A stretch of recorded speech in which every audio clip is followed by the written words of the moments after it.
솔직히 말해서 보수에 대해서도 한번 좀 짧게 말씀드려보자면, 그러니까 한국의 보수가 이상하다 이런 거는 아마 정치를 좀 아시는 분들은 잘 아실 거예요. 근데 정치를 잘 모르는 분들이 또, 그러니까 제 걸로 학생분들이 되게 많이 보시는 걸로 알고 있어서 이걸 좀 알기 쉽게 제가 말씀을 드리려고 하는 건데, 일단 국제적으로 쓰는 그 보수랑 대한민국의 보수랑 너무 달라요.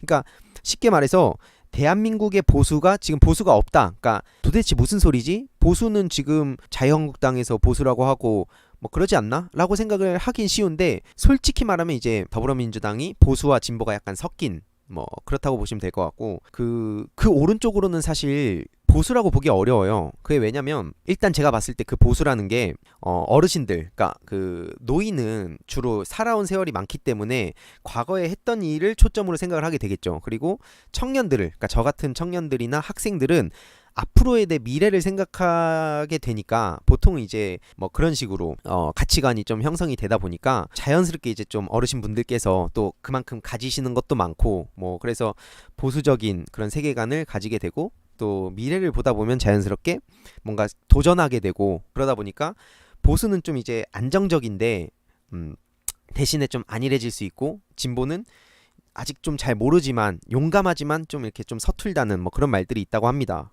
과거에는 신나게 막 뭘 이제 비판을 했던 거에 대해서 나이가 들면서 서서히 이해가 됐던 것도 있고, 뭐 그런 것들을 보면 이제 솔직히 말하면, 그리고 누구나 보수와 진보적인 생각이 섞여 있다고 생각을 해요. 오히려 저는 옛날에는 굉장히 보수적이었는데 나이가 들면서 서서히 조금 더 옛날에 비하면 진보적인 입장이 됐다. 그렇다고 해서 제가 막 진보적인 사람이다, 그리고 뭐 내가 진보를 대표하는 어떤 목소리를 내겠다 이런 말은 절대 못 하거든요. 또 제 어떤 이야기가 절대로 뭐 진보 쪽 청년들을 대표한다고 함부로 말해서도 안 되는 거고, 그렇기 때문에 저는 절대로 그런 말을 하진 않는데, 아무튼 보수가 이제 중요하게 추구하는 가치가 뭐 역사, 전통, 도덕, 뭐 윤리, 규범, 막 품격, 막 책임, 막 이런 것들. 그러니까 보수적인 분들이 왜 막 위아래 깍듯하게 해야 되고, 우리는 그 집안이 역사적으로 막 이런 얘기들이, 기본적으로 보수적인 집안이 그런 얘기를 많이 하잖아요. 반대로 이제 진보는 좀 미래지향적이고 변화,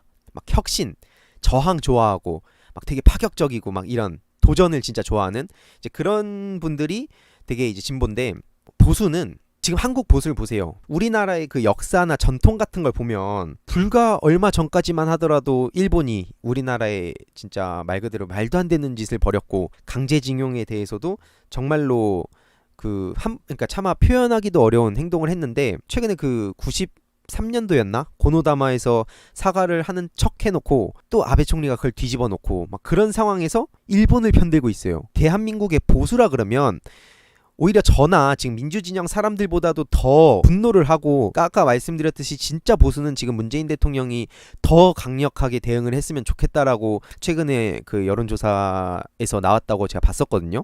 말 그대로 진짜 보수라면 폐륜짓 하는 거 진짜 싫어하고, 윤리적인 거 이런 거에 대해서 엄청나게 그 중요시하면서 지금 있는 그 현재를 지속을 시켜야 되는데, 우리나라 보세요.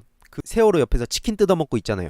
그 내 자식들이 왜 죽었는지 국가에다가 이제 명확히 입장을 밝히라고 하는 농성을 하고 있는 상황에 그 옆에서 치킨 시켜갖고 뜯어먹고 모 기업에서 돈 받아가지고 조롱하고, 이런 게 어떻게 보수냐는 거예요 도대체. 이게 여기에 무슨 역사가 있고 전통이 있고 품격이 있는지 전 도무지 이해가 안 가는 거죠. 근데 그냥 자기는 보수라고 하고 있어요. 이게 애국이래요. 도대체 이게 어떻게 애국인지.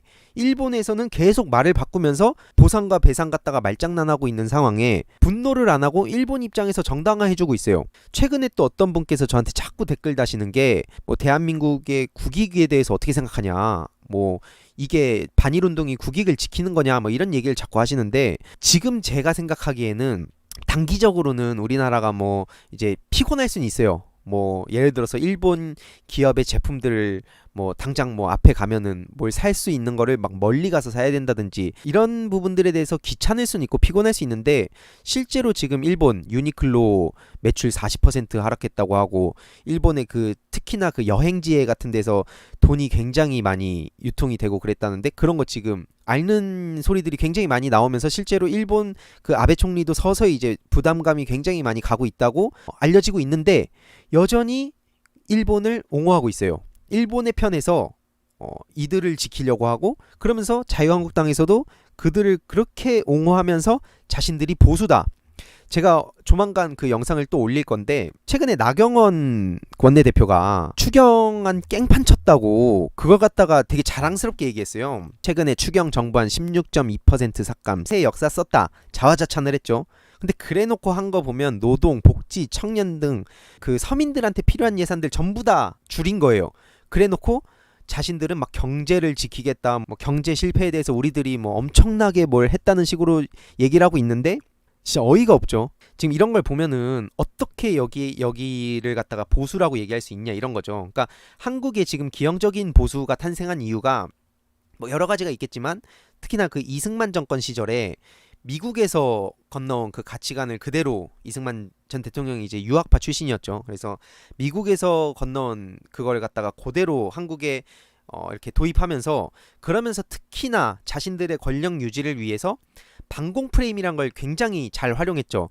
그러면서 치명적인 실수를 한 게 바로 반민특위를 전부 다 탄압하고 막 죽이고 하면서 친일파 청산을 못했어요.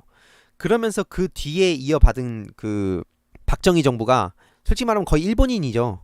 얘기하는 거 보면 이번에 65년 그 한일 그 협정도 어영부영 넘겨갖고 그 5억 달러 총 받은 것도 전부 다 또 재벌 대기업 구조 형성하는데 그 돈 다 쏟아붓고, 정작 그 강제징용에 대한 그 피해자분들한테는 30만 원이었나? 그런 식으로 거의 친일 행동을 하면서 완전히 지금 대한민국에 이상한 보수가 탄생하게 된 거죠. 뭐 특히나 그 이후에는 또 뉴라이트라고 해서 그 이명박 정부에 제대로 힘을 실어줬죠. 그러니까 자칭 보수는 가짜 보수다, 요런 얘기를 이제 서서히 제가 계속 앞으로도 목소리를 내려고 해요. 지금 대한민국의 보수라는 사람들이 전혀 애국이 아니라 매국의 그 행동을 하고 있고, 특히나 그 자칭 보수라는 분들이 어떻게 그 과거 정부의 살인을 정당화하고, 이런 와중에 남북 지금 평화 모드가 문재인 정부 들어서서, 그 과거 이제 김대중 노무현 정부 때부터 이런 게 막 남북 정상회담하고, 이제 문재인 정부가 여기서 이걸 받아가지고 지난 이명박근혜 정권 때 완전히 얼어붙게 만들었던 그 남북 관계를 지금 개선하고, 실제로 굉장히 이제 평화의 길로 많이 가고 있고, 여기에 이제 트럼프 대통령까지 같이 붙어가지고 지금 굉장히 뒤죽박죽 섞였죠, 한마디로.